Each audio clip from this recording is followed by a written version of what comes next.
Is it a 1 QB draft this year? Well, we have a ton to go through. We're going to be going through everything, all the quarterbacks in this class, way more than you would ever need. We got tons of stuff to talk about. We are the QB Lab podcast, talking the greatest position in all of sports, the QB. Let's hit it right off the bat. I'm coming out swinging. We all know who number one is. Fernando Mendoza. That guy's going number one overall. I don't think there's a question about it there. I really, really want to note, though, there are some strengths and weaknesses with him. You know, he's an elite processor. He's a great timing passer, accurate at all three levels, great pocket presence. He's a proven winner. Good arm, though, but not a cannon. Late throws, they can hang against NFL coverage. I think there's some risks there. His sack rate, still slightly high. You know, he's not really a designed run sort of threat. He's not like a lot of the guys that have been coming out lately in the NFL. Zach always talks about the new meta quarterback. I don't necessarily think Mendoza quite fits that. He doesn't have quite that dual threat the way we've seen some other guys. I think the big question, the big takeaway here is Mendoza more Matt Ryan or is he Jared Goff? And what does Vegas have to get right to maximize him and make him this true elite number one overall? So I don't think this one is super straightforward, and these things never are, which is the best reason why you're going to tune into a podcast like this. So before we go any further, I'm just going to remind everyone to like and subscribe. We're about to dig all the way deep into Mendoza and these other quarterbacks, and you're only hearing it here. But the idea here that Mendoza is this elite processor of information, to me, isn't true. And I think that's why they brought in Kirk Cousins to be his backup, because this is a guy that's going viral for always breaking down all the complexities of the NFL. If you go through Mendoza's tape, what you learn very quickly is he benefited from elite coaching, and he's going to his first, maybe his second read. This is a guy, though, that has unreal arm talent. He can throw towards the sideline. He's not doing that much over the middle because that's usually on your second and your third read typically. So I was expecting to see a guy that was processing elite information, but really when he gets past the second read, that's when he's getting in trouble. Like what you'll see on an average drive from Indiana is the second he needs to scramble back and forth, he's getting lost in the pocket and he's taking a sack for a loss. This is a guy that's going to have to get to that next level, really learn NFL systems. And I think that's why they brought Kirk Cousins in for the Las Vegas Raiders. So Clint Kubiak isn't going to be able to throw the whole playbook at him right away. Now, that being said, I would love to have like a hot take here and be like, Kirk Cousins is still a top 15 quarterback. The Raiders should trade the number one pick and go down. And I love Arvell Reese. I love Sonny Styles. I love some of these other people that are filling up the top of these mock drafts. But the truth of the matter is Fernando Mendoza is probably the best quarterback prospect we've seen since, I want to say, like Trevor Lawrence. And if that's the case, if you don't take him first overall, you are fired. Like it is that simple. We said this last year about Cam Ward, where the pressure is high enough where if you have a no-brainer in the number one spot, you take him.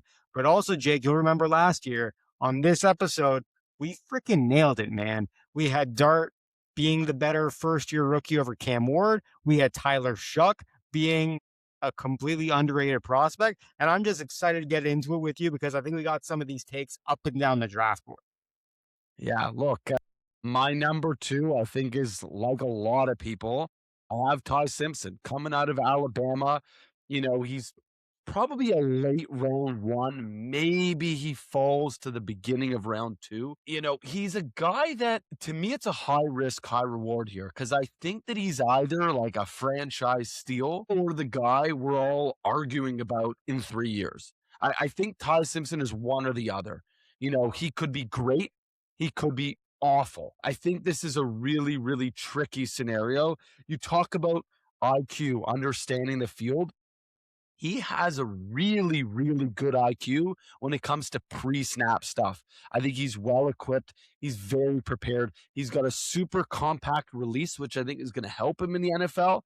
The big negative, obviously, is he just doesn't have a lot of starts. So we're going off a really small sample, which I think has actually helped him in terms of the draft because I think it's actually pushed him higher up because in the limited stuff we've seen from him, he's looked really good. But again, we've only seen a very small sample. So again, I think it could be he ends up landing and he's a great steal, or it's a huge reach and that organization, whoever drafts him, ends up looking like complete disaster. Yeah, I said on the last episode, I think he ends up an Arizona Cardinal. I think that the way the draft is shaping up, the most likely outcome is near the top of the second round. That's where he goes. And it goes to the Arizona Cardinals just because that's where the picks are. Now, like we can talk about who else we think needs a quarterback. I The obviously Jets, hate CJ Stroud and think they need a quarterback. The Jets, they should. Geno Smith should not be their guy, but for some reason, I think they're staying by Geno Smith. But just and I think the Pittsburgh Steelers need a guy. Like they're all the Colts are going to need someone because Daniel Jones is coming off of a major injury. Anthony Richardson, I think his time is. Dolphins. I think the Dolphins just gave Dolphins that could contract use to a Malik guy. Willis. Like the Dolphins probably need a backup guy, but they just gave Malik Willis real like starting money. Like it would be a real like they might get someone in a second round or later, but I don't Yeah. think it's the kind of thing where like I think that this is a situation where Arizona is communicating with their wallet that they're going quarterback. And I think Ty Simpson fits in naturally near the top of the second round. Now, I think drafting Ty Simpson is drafting what we saw at the first part of the season and those traits and praying that that's what shows up. Because come the second half of the season, you saw his turnover rate go up quite substantially. You didn't see him nearly as consistent as what you want out of a starting quarterback. But realistically, like it's like there are some cool quarterbacks going later in the draft. But if you're going for that guy top of the second round, it's not a bad use of a pick. It's not the kind of thing where it's like what's on tape is really being like, hey, we really got to draft this guy. But if you're the Arizona Cardinals and you're just looking for a short-term patch at your draft level, it's probably the best you can do. Now, my number three, it's funny. You're talking about teams who might want a quarterback, who might fit. You're saying, the Jets not looking for a guy. I actually think Garrett Nussmeier, my third QB on the list, actually would be a nice pick for the Jets. And I'm going to tie this together in what I would actually call a pretty bold take. I think Garrett Nussmeier is the next Sam Darnold, which is why I think he needs to go to the Jets and then work his way to another organization once he settles in. He to me is really he really does remind me of Sam Darnold. The main reason being is he actually looks NFL ready. He can make a lot of the throws. He's solid all around, great at middle of the field attacker, average arm strength, kind of like what we've seen. Um, you know, has shown potential at moments, not super clear cut, but the biggest piece that I take is he's not an elite player who's going to fully take over games and win you games.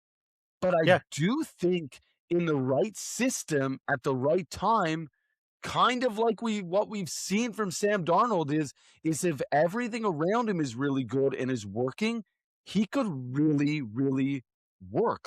And I think the big question about Nussmeier is this: is Nussmeier a starter you can win with, or only if everything around him is right?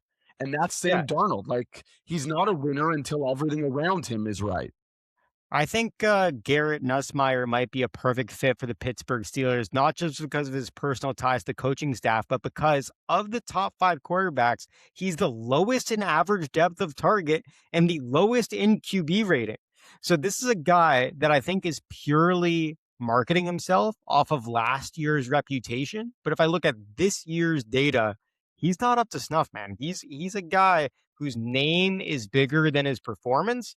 And that's fine for, later in the rounds if you're really desperate for quarterback. But this is a guy I'm gonna have to see more to be convinced. He's a very safe pick in terms of, his ceiling. Like, I don't think he has an incredible ceiling, but again, in a good place, in a good organization with a great team around him, I think he could do some damage. And look, let's not forget, this isn't a round one kind of guy. He's round two, probably falling to the third round. If I'm honest, I don't think Nussmeier is going before then. So I think that there's some value there. I think that I think there's potential, to say the least, and I would love to see him follow a Sam Darnold kind of path and go win a Super Bowl in a few years. All right. Let's see what happens. Number 4. Now this guy I like. I like him a lot. He's actually lost a lot of credibility because I think his last season was nowhere near the season before. And I really like his name too, Carson Beck. I like him. Coming out of Miami, I love the guy, tons of experience, super pro ready. Like the guy is comfortable. He's great at full field progressions. You were talking about your concerns about guys going on maybe 2 reads. He is ready. Beck sees the field very, very clearly.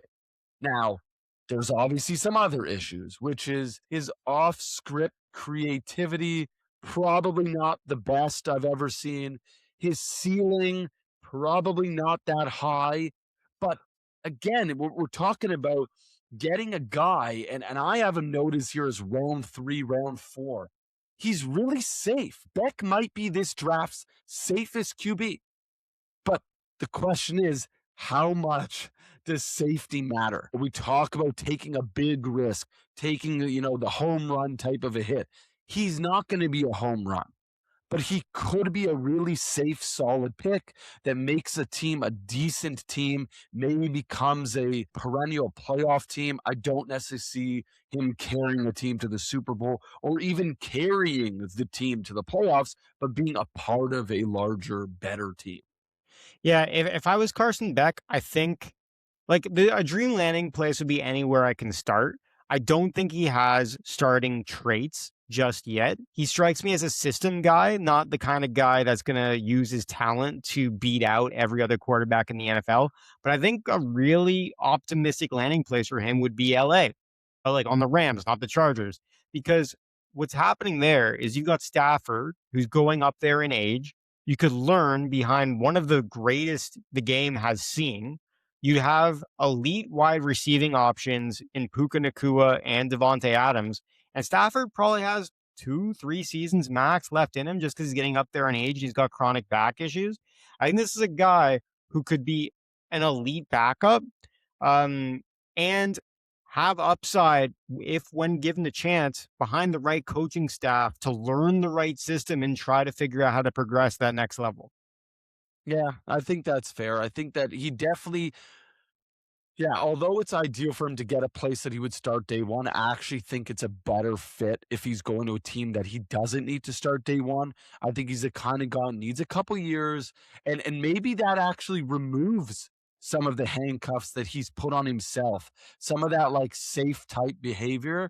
I think if he can actually explore taking more risks and seeing a player like Matt Stafford, it might actually make him better. My To round out my top 5, I have Cade Klubnik, which I actually think a lot of people would question. I think a lot of analysts have Drew Aller going before Klubnik. Personally, I like Klubnik more. After watching both of them, I think the reason Aller's getting a lot more hype is just simply size, right? He's 6'5". I think he's about 240. So he's a lot bigger than Klubnik. But what I've seen from Klubnik in terms of both what I've seen in the pocket is quick release. He's a little more athletic, which, I mean, you've talked about this before. The athleticism is a key piece now in the new NFL. I really do prefer that. I prefer seeing that out of him. I think though he needs a lot of training. He needs a lot of coaching. So my phrase that I'm going to mark this as is if Cade Klubnik hits, it's because your staff have earned it. I think that you've taught him how to be an NFL quarterback because I don't think he's ready, but I do think he's teachable. I think he could become. And again, he's a late pick. Like this guy's probably going round 5. So to me, it's a very low risk pick which is why I really like it. He's got lots of experience. His teammates like him. He's a really well-liked guy, so I think he could be a good fit in a lot of locker rooms, especially on teams that are not looking for a guy to start day one. They're not looking for a guy to even start in year two. They're looking for a guy that might be ready year three, year four when he's ending his rookie contract. Yeah, he strikes as the kind of guy whose like ceiling is Brock Purdy, which could Which be a isn't good. bad. Yeah, Which isn't that like his ceiling though? Like it, and that means like okay. his I'll take floor. that. His floor could be an insurance salesman or a plumber, but the idea here is like I don't think we've seen enough from him. I think we've seen flashes, but I think it makes sense. Now, it is cool for him to be in your top 5 because it would have been easier to go with like a bunch of other names. Um, there's tons of names that people are talking about. Aguilar, Alar, Yeah, you know, goes on and on and on. I've got like a list of 50 names in front of me, and those are the two ones. Talon Green is here. yeah. We've talked about Carson Beck already, who I've also on my list, but there's all kinds of names here that people are talking about.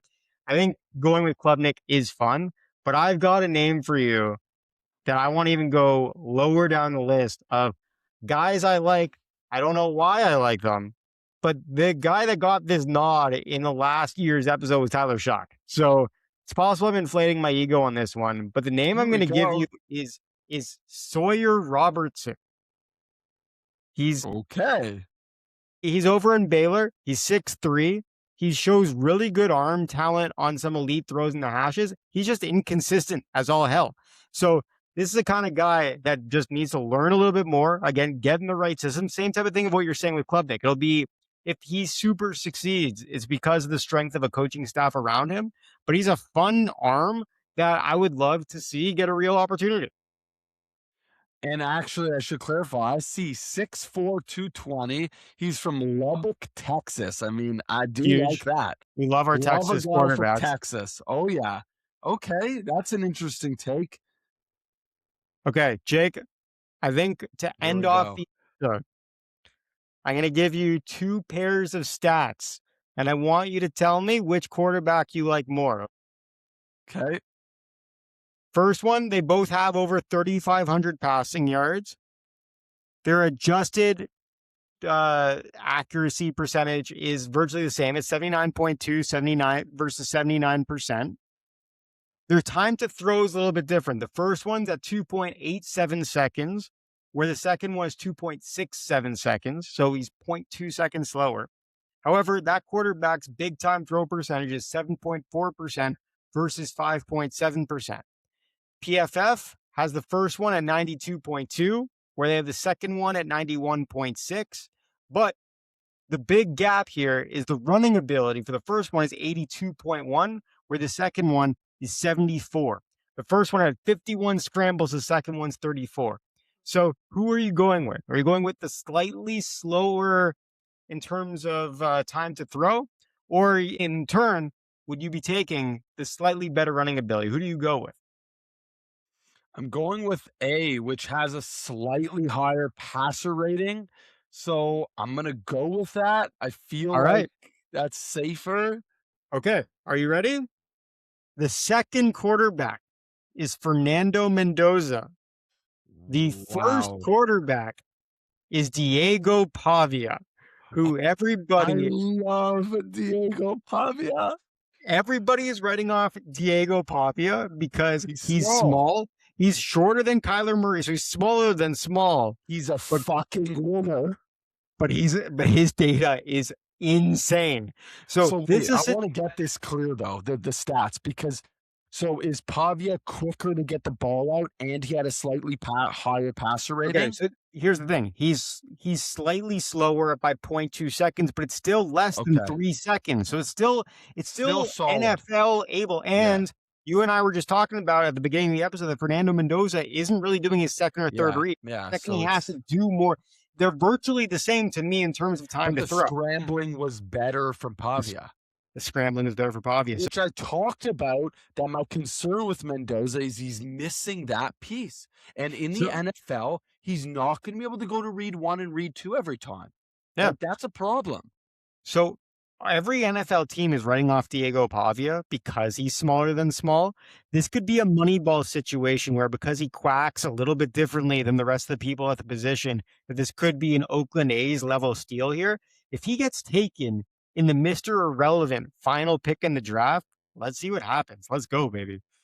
Wow. Okay. So wait. So the hot take is that I just went with Diego Pavia's stats over Fernando Mendoza. And so essentially, you're telling me that Pavia is better. Statistically speaking, he's better. The thing is, height is a statistic too, right? Like now, like He's there's 5'10", 207. I mean, it's passable. yeah, like Kyler Murray's had a couple great seasons, right? And if Yeah. he, wasn't too busy playing Call of Duty, he might have had a better career to this point. But the point is, like for instance, Will Campbell, right? When he was coming out of LSU, he had elite level stats. His arm length really started playing with him at the end of the season, where he wasn't as elite of a left tackle because your arm length matters a great deal. Now, is height for a quarterback the exact same thing as arm length for a left tackle? I would argue no. So this is the kind of thing where maybe the height is a disadvantage. Maybe it makes him only as like his ceiling as being a great college quarterback. But if you've got a 7th round pick and the quarterback is the most important position in the NFL, and you've got a guy that's shown these numbers and these statistics, why not take a shot? You have nothing to lose at that point. What are you going to do? Get like half of these teams in the NFL do need a quarterback, and you've got a relatively light draft class. So like if your options are, hey, let's waste a pick on somebody, why not someone with an upside where PFF has this guy overall graded higher than Fernando Mendoza? Now, to clarify before the nerds come after me, PFF has Mendoza as number 1 overall on their big board, but on the overall offensive grading at the individual level, they have Diego Pavia above Fernando Mendoza. So, hey, if you got a 7th round pick, what do you have to lose here? I actually have to adjust something because I'm looking him up here, and ESPN has him slated as 6 foot. So I've Oh, seen that's because 5'10" and I've seen 6 feet. on senior day, he clocked in at lower than as smaller than 5'10 But then why? But he's because also he lied. Because you're always going to lie. That's the same thing that Allen Iverson did. When Allen Iverson was going to the NBA, he put himself as 6 foot because nobody in the NBA was as short as Allen Iverson. But he had a so can we nuts confidently crossover. say? So are we saying that he's 5'10"? We're saying on senior day, he clocked in at, I think it was 5'10". 5'9" and 7/8. Okay. So we'll say 5'10". We'll give him Yeah, the extra little bit. Okay. So he's definitely small, but look, I mean, to your point, like take a shot. I take a will say shot. this, wherever he goes, assuming he gets a shot in like preseason, I'm watching those games. Like I need to see. And even in college, I don't watch a ton of college football, but I actually watched quite a bit of Pavia. I'm surprised I didn't even bring him up here because he didn't really fit that top 5 list. But ultimately, that guy is really exciting to watch. Yeah. Like, regardless of what he becomes and whatnot, like in terms of jersey sales and money and all that kind of thing, he is an exciting player to bring into an organization. And I almost feel like the best place for him to go would be Cleveland. He's the He Shador Sanders of belongs this in draft Cleveland. based on his attitude. Yes, he belongs in Cleveland. Yeah. He's a dog, man. Yeah. Although, you know who's going to be starting for Cleveland this year? Yeah, Shador Sanders, who I said is a Deshaun superstar. Watson. Yeah, well, yeah. I mean, he's not going to, but yeah. No, he's starting. Yeah, but he's not actually gonna win. He's not gonna win the battle. It's Shador's job to lose. There's no Well, this is question. a good It's cliffhanger for Shador the next Sanders' episode. job. Mark this right now, okay? Okay. This year, it is Shador Sanders' job to lose. He will be the starter day 1 for the Cleveland Browns of the 2026 NFL season. No question. Don't fuck around with me. He is going to be the starter. Well, Shador Sanders definitely puts butts in seats, and Deshaun Yeah. Watson does an entirely different activity with people's butts. So let's see what Yeah. happens, and we'll get you next time. Hit those likes, smash that subscribe. We are the QB Lab Podcast.